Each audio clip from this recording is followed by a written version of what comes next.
Hello friends, आज का lecture है गुडसेट 2020 पेपर का सॉल्यूशन। उसमें हम आज इस वीडियो लेक्चर में केमिस्ट्री पेपर का सॉल्यूशन देखेंगे। अभी जो एग्ज़ाम हेल्ड हुई गुजरात में गुडसेट 2020 उसका हम केमिस्ट्री का पेपर का सॉल्यूशन देखते हैं। अभी केमिस्ट्री में 40 क्वेश्चन है, उसका हम 1 बाय 1 सॉल्यूशन देखेंगे और उसका जो सही आंसर क्या है वो देखेंगे। तो फर्स्ट क्वेश्चन है, for which of the following electrolytes the graph of molar conductivity against concentration gives A negative slope.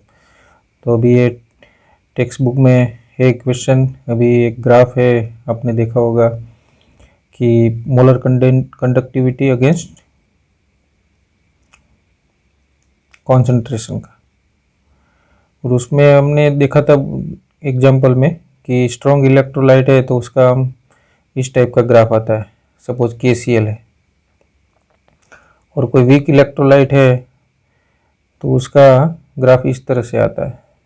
Means we can not determine molar conductivity at infinite resolution for weak electrolyte, जैसे कि acetic acid. तो इसमें एक question है कि negative slope किसका है। तो मोस्ट प्रोबेबली नेगेटिव स्लोप है ये स्ट्रॉन्ग इलेक्ट्रोलाइट का। तो इसमें हम 3-4 ऑप्शन में देखेंगे। सोडियम एसीटेट जो स्ट्रॉन्ग इलेक्ट्रोलाइट है, एसिटिक एसिड वीक इलेक्ट्रोलाइट है, वाटर वीक इलेक्ट्रोलाइट है, एमोनियम हाइड्रोक्साइड वीक इलेक्ट्रोलाइट है, तो उसका आंसर ये आ सकता है। दूसरा क्वेश्चन है, on electrolysis of aqueous solution of halide of metal M by passing 1.5 ampere current for 10 minutes deposit 0.2938 gram of metal. If the atomic masses of metal is 63 gram per mole, then what will be the formula of the metal halides? अभी इस type का question आपने काफ़ी practice की है। तो इसमें first हमको दिया है एम्पियर और मिनट्स। तो फर्स्ट हम क्या फाइंड करेंगे, हमारे पास फॉर्मूला है Q is equal to I into t. तो I दिया है करंट 1.5, T दिया है 10 मिनट्स में, मिनट में उसको कन्वर्ट करेंगे सेकंड में, तो मल्टीप्लाई बाय 60। सो हमको जो कूलम मिलेगा, जो करंट का कूलम यूनिट में, वो मिलेगा 900। फिर हम उसके बाद उसको कन्वर्ट करेंगे फेराडे में। सो हम जानते हैं कि 965,000 coulomb is equal to 1 faraday. So 900 coulomb is equal to how much faraday. So हमको मिलेंगे 900 divide by 96500। So we get 0.00932। So इतनी इलेक्ट्रिसिटी हम पास करते हैं। लेकिन अभी यहाँ दिया है कि कितनी प्रोडक्ट हमको मिल रही है, 0.2938, और जो भी मेटल है उसका मोलिकुलर मास है 63। सो इसके हिसाब से हम उसका पहले क्या फाइंड करेंगे, मोल फाइंड करेंगे, कितना मोल डिपॉजिट होता है। सो वेट अपॉन मोलिकुलर मास। सो हमको इतना मेटल का मोल मिल रहा है। सो अभी ये क्वेश्चन ये है कि मेटल की वैलेंसी कौन सी होगी। सो ट्रायल एंड एरर बेस पे अभी मैंने तो सोल्व किया है, तो मैं डायरेक्ट +2 लेता हूँ। आप भी इस तरह से, ये +1 भी हो सकती है, +3 भी हो सकती है, +2 भी हो सकती है और +4 भी हो सकती है। सपोज मेटल का वैलेंसी +2 है, तो इसका मीनिंग क्या हुआ कि अगर हम 2 फेराडे इलेक्ट्रिसिटी पास करेंगे, we get 1 mole of metal. लेकिन ये इस इक्वेशन से हमको ऐसा मिलता है कि if we pass 2 faraday electricity, यहाँ मैं सोल्व करता हूँ, if we pass 2 faraday electricity then we get 1 mole of product. So अभी हमने इलेक्ट्रिसिटी फाइंड किया था, कितना इलेक्ट्रिसिटी पास कर रहे हैं, 0.00932। So 0.00932 is equal to how much mole. So इसका आंसर आएगा 0.00932 divide by 2। So we get almost 0.0463 mole of product. और अभी हमने कैलकुलेट किया था जो भी प्रोडक्ट मिल रही है, अमाउंट दिया है और उसका मोलिकुलर मास पता है, तो उसका मोल कितना होगा, 0.0463। मीन्स अगर वैलेंसी 2 है तो ही इतना मोल मिलता है। तो इसके हिसाब से हमको पता चल गया कि ये जो मेटल हमको दी है उसकी वैलेंसी क्या है, +2 है। तो इस हिसाब से इसका आंसर क्या रहेगा, सेकंड नंबर का। अभी क्वेश्चन 3 देखते हैं। Question number 43, in presence of catalyst the heat evolve और एब्जॉर्ब ड्यूरिंग द रिएक्शन। सो अभी कोई भी रिएक्शन होती है एंडोथर्मिक और एक्सोथर्मिक, सो इसमें क्या होता है कि in presence of catalyst the heat evolve और absorb means there is no relation of catalyst means reaction is endothermic. Catalyst का काम क्या है, ये just rate of reaction increase करता है। वो कैटालिस्ट यूज करने से कोई एंडोथर्मिक एक्सोथर्मिक रिएक्शन नहीं बन जाती और एक्सोथर्मिक एंडोथर्मिक नहीं बन जाती। तो इट नॉट इंक्रीजेस और not decreases but the correct answer is remain unchange. 44 number का क्वेश्चन है। अभी ट्रायल और एरर से हम सब ग्राफ ड्रॉ करना पड़ेगा, लेकिन अभी फर्स्ट हम ट्राई करते हैं। तो उसमें फर्स्ट ऑर्डर का इक्वेशन है k is equal to, all of you know that the first order equation is k is equal to 2.303 upon t log r0 upon rt। So अभी हमको ग्राफ ड्रॉ करना है log r0 अपॉन rt, तो उसको subject हम बनाएंगे तो क्या आएगा log r0 upon rt is equal to kt और डिवाइड बाई 2.303। अभी हम देख सकते हैं कि इसमें देखो अभी हम इक्वेशन ये करेंगे y is equal to mx plus C. तो अभी इसमें इंटरसेप्ट कोई भी वैल्यू नहीं है, तो इस हिसाब से यहाँ क्वेश्चन है कि विच ऑफ द फॉलोइंग ग्राफ है जीरो इंटरसेप्ट। तो इसमें फर्स्ट ऑप्शन राइट रहेगा, log r0 अपॉन rt का इंटरसेप्ट नहीं आएगा। हम देख सकते हैं यहाँ कोई इंटरसेप्ट की वैल्यू नहीं है, तो इस हिसाब से इसका आंसर यही रहेगा। नेक्स्ट क्वेश्चन 45 नंबर का क्वेश्चन यही है कि time required to decomposition of thionyl chloride to half of its initial amount is 40 minutes. Means हमको T1 आप दिया है, हाफ लाइफ टाइम दिया है, वो हाफ लाइफ टाइम क्या है 40 minutes. If decomposition is first order reaction what will be the rate constant of the reaction. Very simple example, हम फर्स्ट ऑर्डर का हाफ लाइफ टाइम का रिलेशन और इसका पता है T1 half is equal to 0.693 upon rate constant. So अभी हमको find करना है rate constant, so k is equal to 0.693 upon T1 half.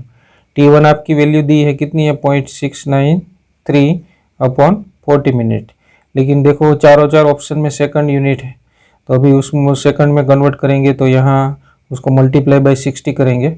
अगर उसका आंसर देखेंगे तो आएंगे answer 2.88 into 10⁻² second. Question number 46, which of the following is a reversible sol. ये भी सरफेस केमिस्ट्री में हमने देखा है। सो रिवर्सिबल सोल स्टेबल होता है, डिस्पर्जिंग फेज और मीडियम में एट्रैक्शन ज़्यादा होते हैं। जिलेटिन में अगर पानी के साथ सोल बनाएंगे तो ये रिवर्सिबल सोल बनेगा, तो इसका आंसर रहेगा gelatin. Question number 47, from the figure in which of the following vessel the pressure of the gas is the highest. अभी सब में देखो ये चारों चार कंटेनर है P, Q, R and S। P में 1 मोल हीलियम दिया है, Q में 1 मोल सल्फर डाइऑक्साइड दिया है, R में 1 मोल हाइड्रोजन गैस दिया है और S में 1 मोल मीथेन दिया है।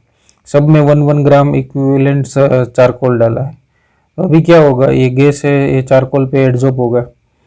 तो अभी इसके हिसाब से हम देखेंगे तो ये सल्फर डाइऑक्साइड और ये मीथेन, उसका लिक्विफेक्शन ज़्यादा होता है, तो मीन्स उसका एड्जॉर्प्शन ज़्यादा होगा। हीलियम ये तीनों का, लेकिन सॉरी हाइड्रोजन का, और हीलियम है उसका लिक्विफेक्शन इजीली नहीं होता है, नॉन पोलर है, नॉन रिएक्टिव गैस है, तो मीन्स उसका ज़्यादा एड्जॉर्प्शन नहीं होगा, तो इसमें प्रेशर ज़्यादा क्रिएट करेंगे। तो इसका आंसर होगा ये P, ए ऑप्शन। ये सब गैस का एड्जॉर्प्शन हीलियम की कंपैरिजन में ज़्यादा होगा क्योंकि इसका लिक्विफेक्शन ज़्यादा है, और जो गैस का लिक्विफेक्शन ज़्यादा होता है उसका एड्जॉर्प्शन ज़्यादा होगा। जिसका ज़्यादा एड्जॉर्प्शन हो जाएंगे चारकोल पे, तो यहाँ गैस के मॉलिक्यूल कम रहेंगे और प्रेशर कम क्रिएट करेंगे compare to helium. Next question, which soluble complex is formed in the leaching process of gold. ये मेटलर्जी प्रोसेस का एक टेक्स्ट बुक का क्वेश्चन है। उसमें जो गोल्ड की रिएक्शन ये साइनाइड के साथ करते हैं प्यूरिफिकेशन का लीचिंग प्रोसेस में, उसमें जो कॉम्प्लेक्स बनता है इस तरह से बनता है फाइनली, सोडियम गोल्ड Cn2 इस तरह से। तो ये सोडियम प्लस और ये माइनस, तो इस तरह से इसका आंसर रहेगा डी। अभी नेक्स्ट क्वेश्चन है, विच of the following slag is form during the extraction of iron in the blast furnace. तो ब्लास्ट फर्नेस में हमको पता है कि ये कैल्शियम ऑक्साइड जनरेट होता है और उसको रिमूव करने के लिए हम क्या ऐड करते हैं, सिलिका। तो इसको हम, इसमें क्या बनता है, कैल्शियम सिलिकेट, CaSiO3। तो इसका आंसर रहेगा सी। 50 number question, which of the following is the correct order. अभी स्टेबिलिटी का ऑर्डर देखें तो HI की बॉन्ड लेंथ ज़्यादा है और HF की बॉन्ड लेंथ कम है। तो ये बॉन्ड वीक है तो ये अनस्टेबल है और ये ज़्यादा स्टेबल है। तो पहला करेक्ट आंसर है, पहला सेट है जो करेक्ट है, तो यही आंसर है। दूसरा देखो, अभी एसिडिक स्ट्रेंथ है तो सबसे ज़्यादा एसिडिक कौन होता है, HClO4। लेकिन यहाँ देखो रिवर्स ऑर्डर है, जितना ज़्यादा ऑक्सीडेशन स्टेट होगा क्लोरीन का उतना ही ज़्यादा एसिडिक होगा। आयोनिक कैरेक्टर हम देखें तो इसमें भी देखो ये फ्लोरीन मोर इलेक्ट्रोनेगेटिव है और आयोनिक कैरेक्टर में हम देखो जितनी ये जो फजांस रूल्स है इसके अकॉर्डिंग जाए तो जितना केटाइन की साइज़ कम होगी, जितनी एनाइन की साइज़ बड़ी होगी, उतना ज़्यादा पोलराइजेशन होगा और जितना ज़्यादा पोलराइजेशन होगा उतना कोवेलेंट कैरेक्टर ज़्यादा होगा और जितना कोवेलेंट कैरेक्टर ज़्यादा होगा इतना आयोनिक कैरेक्टर कम होगा। लेकिन देखो यहाँ आयोनिक कैरेक्टर इसका ज़्यादा बताया है। और इलेक्ट्रॉन गेन एंथैल्पी, वो तो हमको पता है सबसे ज़्यादा इलेक्ट्रॉन गेन एंथैल्पी पूरे पीरियोडिक टेबल में किसका है, क्लोरीन का, मोर इलेक्ट्रॉन एफिनिटी। सो इसका आंसर रहेगा ये स्टेबिलिटी ऑर्डर वाला। 51 नंबर के क्वेश्चन हम देख लेते हैं, in which of the following oxo acid of sulphur this type of bond is present. तो इसमें ये जो है सल्फर के ऑक्सो एसिड में H2H2O8 आएगा। इसका जो भी स्ट्रक्चर है इस टाइप का, S double bond O, S double bond OH। तो इस हिसाब से इसमें इस टाइप का लिंकेज है, पेरोक्सो लिंकेज। तो इसका आंसर रहेगा ये। Concentrate nitric acid oxidize white phosphorus into which substance. तो इसमें ये जो P ब्लॉक एलिमेंट में आप फॉस्फोरस को नाइट्रिक एसिड के साथ, कॉन्सेंट्रेट नाइट्रिक एसिड के साथ आप हीट करोगे तो NO2 गैस रिब्लेट होगा और दूसरा फॉस्फोरिक एसिड मिलेगा आपको, H3PO4। टेक्स्ट बुक में है रिएक्शन। तो divalent ion of which of the following element in aqueous solution has magnetic moment 5.92। Highest magnetic moment है, जाए हाईएस्ट इलेक्ट्रॉन अनपेयर इलेक्ट्रॉन किस में होगा। अभी मैंगनीज आपको पता है हाईएस्ट, उसमें 5 अनपेयर इलेक्ट्रॉन रहता है, 3d5 4s2। तो इसका आंसर रहेगा डी। नेक्स्ट क्वेश्चन है, all the zirconium belong to 4d transition series and hafnium belongs to 5d transition series. Even then they show similar physical and chemical property just because, ये भी reason दिया है lanthanide contraction में। और हमको पता है कि ये जर्कोनियम और हाफनियम दोनों की जो रेडियस है वो सेम है, इस हिसाब से उसकी फिजिकल और केमिकल प्रॉपर्टी भी सिमिलर होती है। तो उसका आंसर इसमें देखिए तो बोथ है सेम नंबर ऑफ इलेक्ट्रॉन, तो ये आंसर नहीं रहेगा। Both belongs to D block, ये भी नहीं रहेगा। Both have similar atomic radius, ये इसका आंसर रहेगा। Both belongs to the same group of the periodic table, ये भी नहीं आएगा। नेक्स्ट क्वेश्चन है, which isomer is possible in hexaammine cobalt. Hexaammine cobalt की फॉर्मूला हमको पता है, हेक्साएमाइन और ये कोबाल्ट NH3 और उसका ऑक्सीडेशन स्टेट है 3, मीन्स कोई भी 3 क्लोराइड यहाँ हो गए Cl3। और हेक्सा साइनिडो क्रोमेट मीन्स CrCN6। तो इसमें किस टाइप का आइसोमरिज्म पॉसिबल है, तो हमको पता है कि इसमें ये सॉल्वेशन आइसोमरिज्म पॉसिबल नहीं है, वाटर मॉलिक्यूल नहीं है। फिर लिंकेज आइसोमरिज्म पॉसिबल नहीं क्योंकि NO2 और ऐसा कोई थायोसाइनाइड जैसा ग्रुप नहीं है।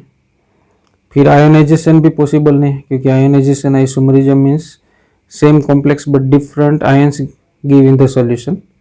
तो अभी उसका कोऑर्डिनेशन आइसोमरिज्म, इसका कोऑर्डिनेशन मीन्स लिगेंड जो भी मेटल है वो एक्सचेंज हो गए, Cr यहाँ चले जाएंगे, ये कोबाल्ट यहाँ चले जाएंगे, तो कोऑर्डिनेशन करेंगे, तो इसको बोलेंगे coordination isomerism. Which of the following complex will absorb maximum wavelength of light. तो अभी इसका हमको इक्वेशन पता है, E is equal to h mu, so h is equal to c upon lambda. तो एनर्जी और वेवलेंथ इनवर्सली प्रोपोर्शनल है। तो जिसका देखेंगे हम कॉम्प्लेक्स में, जिसकी जो लिगैंड के स्पेक्ट्रोकेमिकल सीरीज में जिसका एनर्जी ज़्यादा है तो उसका एनर्जी ज़्यादा रहेगी और वेवलेंथ कम रहेगी। तो सबसे ज़्यादा स्ट्रॉन्ग लिगैंड साइनाइड है, उसके बाद अमोनिया है, उसके बाद वाटर है और उसके बाद क्लोरीन है। तो ये साइनाइड है, उसका एनर्जी ज़्यादा है तो वेवलेंथ कम रहेगी। उसके बाद इसमें ऑल अमोनिया है, तो भी कंपटीशन इसमें है। लेकिन इसमें देखो एक क्लोरीन है और इसमें एक वाटर मॉलिक्यूल है, तो सबसे कम किसका रहेगा, एनर्जी इसकी कम है तो वेवलेंथ क्या होगी, ज़्यादा होगी। तो इसके लिए आंसर बी रहेगा। Question number 57, the complex having highest electrical conductivity in aqueous solution under similar condition is. अभी देख सकते हैं 4 कॉम्प्लेक्स दिया है और हमको पता है conductivity is depend on the number of ions present in the solution. तो अभी 1 बाय 1 कॉम्प्लेक्स हम देखते हैं। क्लोरिडो हमको पता है कि क्लोरीन कॉम्प्लेक्स के अंदर होते हैं और कॉम्प्लेक्स के अंदर होते हैं उसका आयंस नहीं बनता। तो अभी फर्स्ट का कॉम्प्लेक्स कौन सा आएगा, कोबाल्ट, ट्राई क्लोरिडो और ट्राई एक्वा, मीन्स H2O भी 3 है और Cl3 3 है। तो ये कोबाल्ट का ऑक्सीडेशन स्टेट 3 है। अगर इसमें इसको वाटर में ऐड करेंगे तो उसका कोई आयंस नहीं बनेंगे। पेंटा एक्वा मीन्स H2O5 है। क्लोरिडो 1 क्लोरीन है, तो बाहर कितना क्लोरीन होगा, 2, तभी उसका ऑक्सीडेशन स्टेट +3 रहेगी। तीसरे में हम देखें तो tetra aqua CO H2O4 Cl2, बाहर 1 क्लोरीन रहेंगे, तब कोबाल्ट का ऑक्सीडेशन 3 रहेंगे।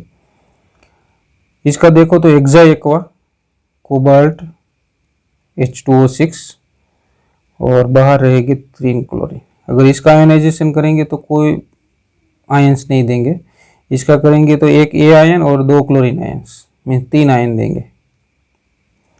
इसका हम करेंगे तो 1 A कॉम्प्लेक्स प्लस और 1 Cl माइनस, इसका 2 आयंस बनेंगे।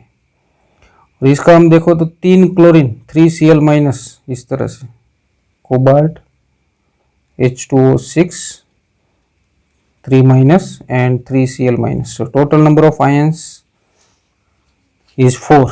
When this type of complex is dissolved in aqueous solution, we get 4 ions, and more the ions, more the conductivity. So answer is D. Now next is how many optical active isomer are possible in the compound having formula C4H9B. Suppose इस type का compound है CH3 CH2 CH2 CH2Br। अभी इसमें देखो 4 carbon है, hydrogen भी 9 है, लेकिन ये तो ऑप्टिकली इनएक्टिव है। अभी उसका दूसरा आइसोमर हम ड्रॉ करने का ट्राई करते हैं, तो कार्बन ये 1 साइड मिथाइल रखते हैं, दूसरी साइड इथाइल रख देते हो, और यहाँ ब्रोमीन है, यहाँ हाइड्रोजन है। अभी हमको पता है कि ऑप्टिकली एक्टिव के लिए क्या होना चाहिए, कायरल सेंटर होना चाहिए। तो इसमें एक कायरल सेंटर है, तो इसमें 2 possibility, it may be R और it may be S। So for that we have formula 2:n। So 2 number of chiral center is 1, so we get 2 isomer। So answer is 2। दूसरा कोई compound ऐसा नहीं बना पाएंगे कि जिसमें 2 कायरल के कार्बन हो, तो maximum chiral centre is available for this type of isomer is only 1। Now 59 number, very simple reaction, R-Cl react with sodium ether, we get 2,3-dimethyl butane। 2,3-dimethyl butane मिलता है। यहाँ भी मिथाइल, भी किस तरह से मिलेंगे, तो हमको पता है कि ये वुड्स रिएक्शन है। वुड्स रिएक्शन में 2 अल्काइल हैलाइड रिएक्ट करेंगे तो हमको ये वाया थ्रू रेडिकल मैकेनिज्म से ये हमको प्रोडक्ट मिलेंगी। तो यहाँ R- क्या होना चाहिए, तो हमको पता है ये सिंपल रिएक्शन है, CH3Cl अगर रिएक्ट करे तो दोनों का रेडिकल में कन्वर्ट हो जाएंगे। इसका CH3Cl का क्या बनेंगे, ये CH3 रेडिकल, इसका भी CH3 रेडिकल, और दोनों कंबाइन हो जाएंगे। तो इस तरह से ये 2 एलाइड हम ले लेते हैं इस टाइप का, CH3 CH Cl CH3। और उसकी 2 मोल सोडियम के साथ रिएक्ट करेंगे तो इस टाइप का रेडिकल बनेंगे, आइसोप्रोपाइल रेडिकल, और कंबाइन होके हमको मिलेंगे 2,3 डाइमिथाइल ब्यूटेन। सो ये वुड्स रिएक्शन है और इसका आंसर रहेगा आइसोप्रोपाइल। कौन सा है? Isopropyl. Now next is 1 mole of metal react completely with alcohol to gives 1.5 mole of H2, then what will be the valency of metal M? चलो हम एक रिएक्शन, सिंपल रिएक्शन है, कोई भी अल्कोहल है या कोई भी मेटल है वो अल्कोहल के साथ रिएक्ट करेंगे तो हमको क्या मिलेंगे? हमको मिलेंगे CH3O minus M plus 1/2 H2 gas. लेकिन क्या किया है कि 1.5 मोल ऑफ H2 रिलीज हो रहा है, मीन्स 3/2। तो इसके लिए क्या है, कितने मोल चाहिए? 3। 3 मिलेंगे तो इसके लिए कितना मोल चाहिए? 3। और इसके लिए ये इसकी वैलेंसी कितनी चाहिए? +3। तब ये इस टाइप का कॉम्प्लेक्स बनेंगे M और ये O CH3 3, मीन्स इसकी वैलेंसी कितनी होगी? +3। तो इस हिसाब से इसका आंसर रहेगा A। Simple reaction next is from direct from the exercise, equation है एनसीईआरटी के। अभी देखो इसमें 2 फंक्शनल ग्रुप है, एक एस्टर है और एक कार्बोनिल है। उसकी reaction reducing agent sodium borohydride के साथ करवाते हैं। तो sodium borohydride only reduce the aldehyde ketone and acid chloride, तो इसका रिडक्शन नहीं होगा और इसका रिडक्शन होके कीटोन का रिडक्शन होके क्या मिलेंगे? Secondary alcohol. तो इसमें इसका एस्टर का रिडक्शन कर दिया, एस्टर का रिडक्शन कर दिया, एस्टर एज इट इज है और ये कीटोन का रिडक्शन हो गया सेकेंडरी अल्कोहल। तो इसका आंसर ये रहेगा। विच of the following has a highest boiling point? Boiling point हमको पता है किस पे डिपेंड करता है, हाइड्रोजन बॉन्डिंग पे डिपेंड करता है, इंटरमोलिकुलर फोर्स ऑफ अट्रैक्शन पे डिपेंड करता है। तो ये ईथर है, ये हाइड्रोकार्बन है, वो ये अल्कोहल है और ये एल्डिहाइड है। और हमको पता है सबसे ज़्यादा बॉइलिंग पॉइंट किसका होता है? अल्कोहल का, फिर एल्डिहाइड का, फिर ईथर का, फिर ये हाइड्रोकार्बन का। इसमें इंटरमोलिकुलर फोर्स ऑफ अट्रैक्शन ज़्यादा रहेगा just because of hydrogen bonding. Which reagent is required to convert cyclohexanol to cyclohexanone? Cyclohexanol is converted into cyclohexanone. See, OH group secondary alcohol is converted into ketone. So very simple reaction. Ozonolysis तो होगा नहीं, O3ZnH2O। दीबाल भी reduction नहीं करेंगे। दीबाल क्या ester का reduction करता है? साइनाइड का करता है। अभी 2 ऑप्शन बाकी है, PCC और एनहाइड्रस CrO3। ऑप्शन तो दोनों आ सकते हैं, PCC और एनहाइड्रस CrO3, लेकिन अभी टेक्स्ट बुक के अकॉर्डिंग हम एनहाइड्रस CrO3 रखेंगे। Which of the following has highest pK value? हमको पता है कि pK is equal to -log K। हमको पता है कि जो ज़्यादा एसिडिक होगा उसका pK वैल्यू कम होगा क्योंकि इन्वर्सली प्रोपोर्शनल है। अभी क्वेश्चन है हाईएस्ट pK वैल्यू, मीन्स ये हाईएस्ट है तो ये K वैल्यू क्या होगी? लो। तो लो किसकी होगी? जो लोअर एसिडिक स्ट्रेंथ होगी।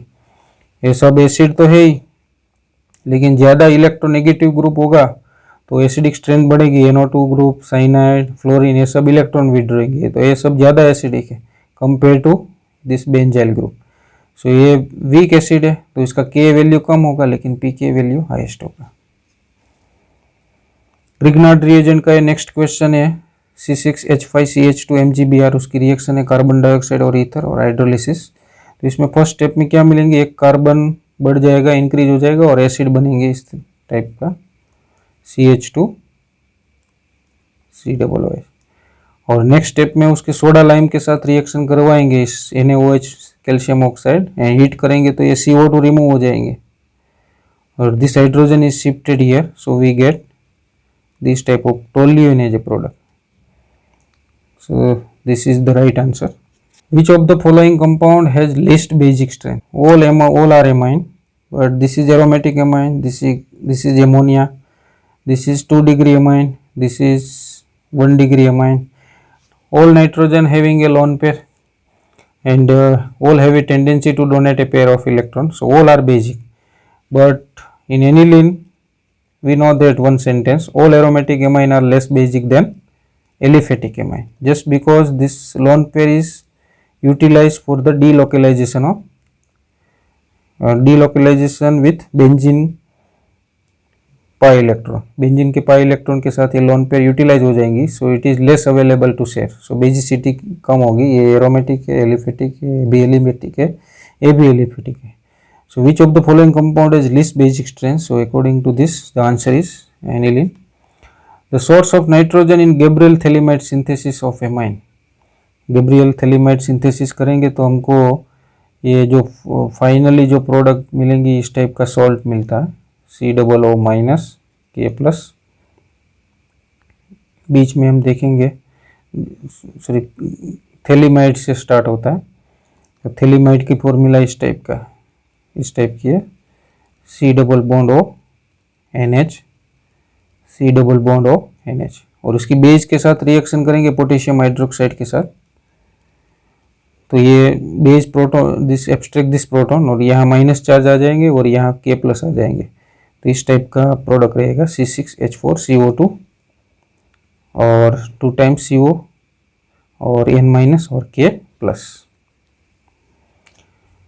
Very important reaction, the best reagent for converting 2 phenyl propanamide amide into 1 phenyl ethanamine, means amide is converted into amine. Nitrogen containing compound में एक ही रिएक्शन है, ऑफमान ब्रोमेबाइड डिग्रेडेशन, और उसमें रिएजेंट कौन सा यूज होता है? NaOH and Br2। 69 question, giving T symbol for the true statement and F symbol for the false statement, select the correct option। तो अभी देख लेते हैं, most naturally occurring amino acid having L configuration, this is true. Beta D ribose sugar is present in RNA, this is also true. Amylose is water insoluble, false, water soluble होते हैं, तो आगे हम नहीं देखते। All monosaccharide are non reducing sugar, all monosaccharide contain CHO group, so it all are reducing sugar, this is also a false, so according to this the answer is A। Question number 70, which amino acid are used in the preparation of nylon to nylon 6? तो ये सबको monomer हमको ये polymer में याद होना चाहिए, ये जो बायोडिग्रेडेबल पॉलीमर है, और ये नाइलॉन 2,6 किस तरह से बनाता है, उसका मोनोमर है immuno caproic acid and glycine. Ziggler NATA catalyst, ये भी पॉलीमर में से, चैप्टर में से, उसका कैटालिस्ट है टिटेनियम टेट्राक्लोराइड और ट्राईइथाइल एल्यूमिनियम। सो टिटेनियम टेट्राक्लोराइड और ट्राईइथाइल एल्यूमिनियम जो है, इसका ऑप्शन रहेगा डी, टिटेनियम टेट्राक्लोराइड और triethyl aluminium. Which antihistamine drug is used to prevent acidity? Acidity में सिमिटिडिन, रानिटिडिन, ये ड्रग का नाम है बुक्स में, chemistry in everyday life. So इसमें कौन सा आंसर आएगा? Cimetidine. Name the sweetener which is a trichloro derivative of sucrose. तो सुक्रोलोज का हम स्ट्रक्चर देखेंगे बुक में, तो उसमें 3 OH फ्री है, और उसका क्लोरीनेशन करके हमको क्या मिलेंगे? Trichloro derivative. सो इसका आंसर रहेगा सुक्रोलोज। नेक्स्ट क्वेश्चन है, the deficiency of which vitamin causes scurvy disease? तो स्कर्वी डिजीज मीन्स हमको पता है स्कॉर्बिक एसिड इसमें होता है, विटामिन सी लेमन में। Which of the following statement is correct? अभी amorphous solid are anisotropic in nature, हमको पता है amorphous solid are isotropic in nature. अभी हम कोई भी फिजिकल प्रॉपर्टी एमोर्फस की मेजर करेंगे तो कोई भी डायरेक्शन से वो सेम आएगी, तो इसको आइसोट्रोपिक नेचर है, तो ये फॉल्स है। Silicon doped with arsenic impurity is A P type of semiconductor. Actually silicon 14 group का एलिमेंट है और आर्सेनिक 15 ग्रुप का है, मीन्स ये एन टाइप का सेमीकंडक्टर होगा, तो ये भी फॉल्स है। और लास्ट वाला जो है MN, all the domains are align in same direction.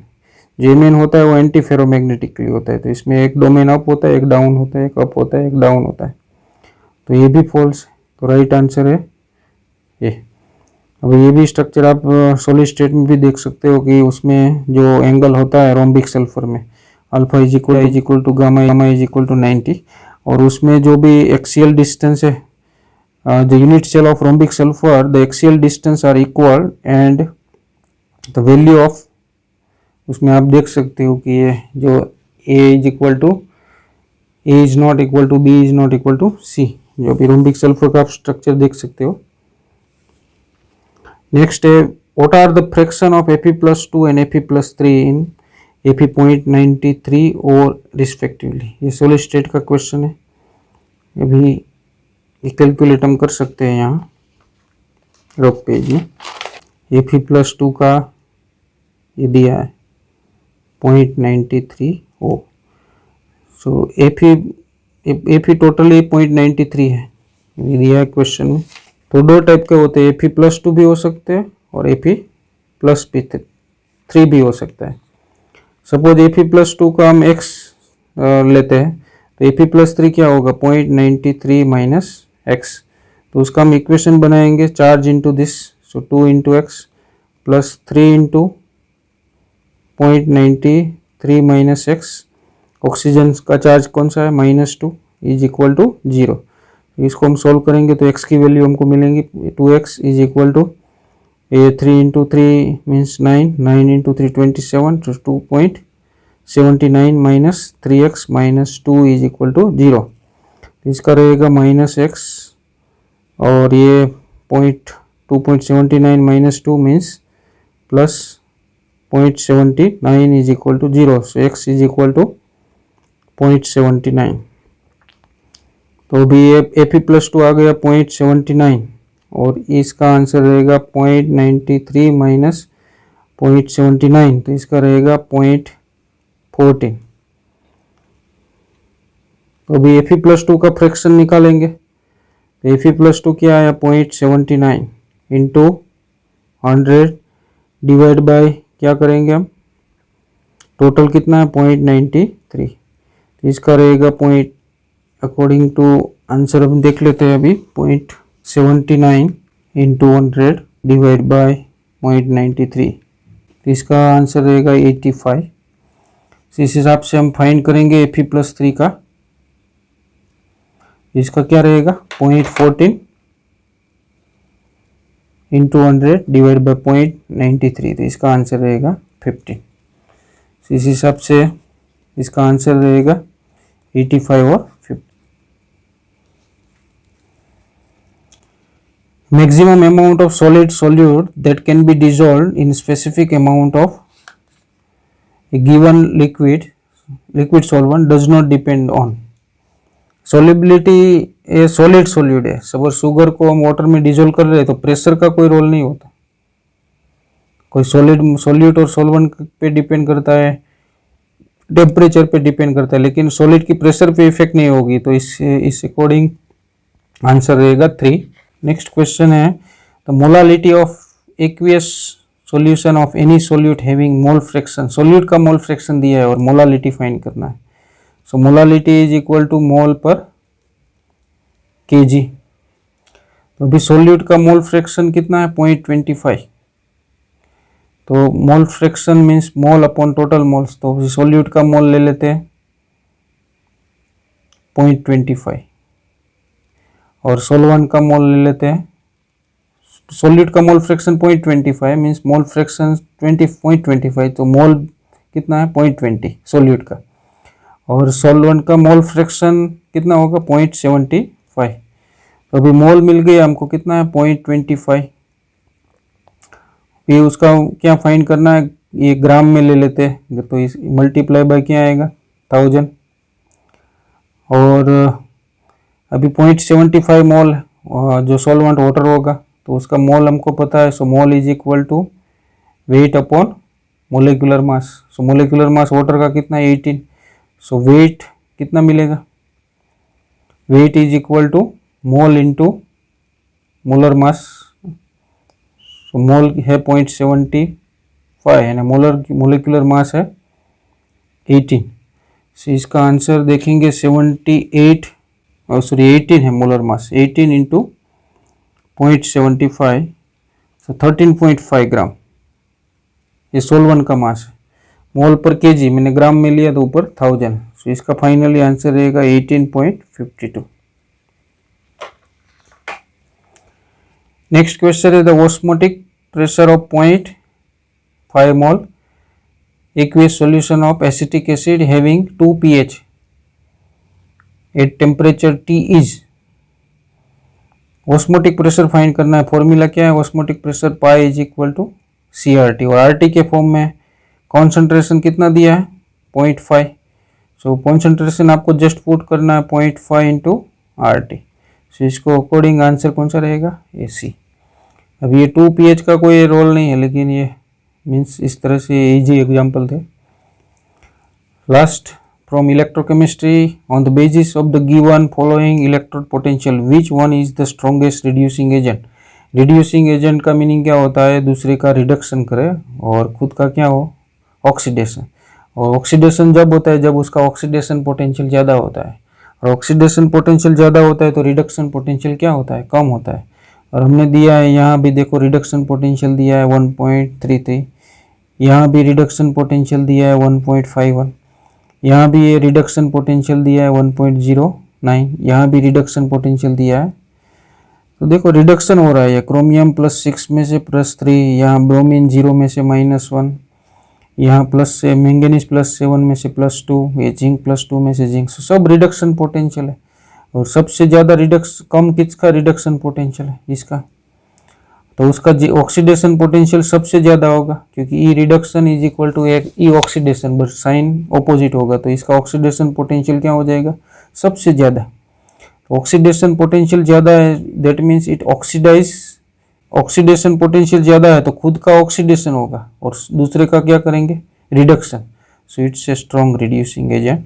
सो इसका आंसर आएगा जिंक। सो ये अभी 40 क्वेश्चन थे एक गुजकेट 2020। तो आप चेक कर लो आपका आंसर, आपका पेपर अच्छा, आपने अच्छा लिखा होगा। Okay, thank you very much for this watch this video. Thank you.